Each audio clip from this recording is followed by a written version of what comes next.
एक बार की बात है, एक सुंदर नदी के पास एक छोटा लड़का रहता था। वह अक्सर अपने दिन नदी के किनारे खेलने और अपने आसपास की प्राकृतिक सुंदरता की खोज में बिताते थे। एक दिन लड़के ने देखा कि नदी अपने किनारों से ऊपर बहने लगी है। वह देखता रहा कि पानी और ऊपर उठता जा रहा है, जब तक कि वह खतरनाक रूप से उसके घर के करीब नहीं आ गया।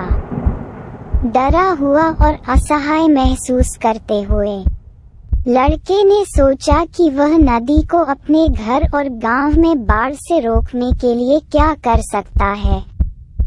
उन्होंने चट्टानों और पत्थरों से बांध बनाकर नदी के प्रवाह को मोड़ने की कोशिश करने का फैसला किया।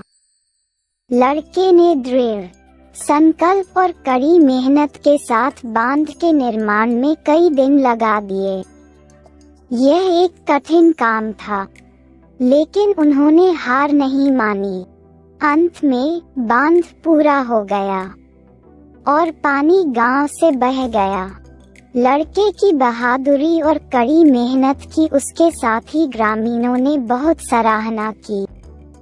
उन्होंने उसकी सफलता का जश्न मनाया और अपने घरों को बाढ़ वाली नदी से बचाने के लिए धन्यवाद दिया।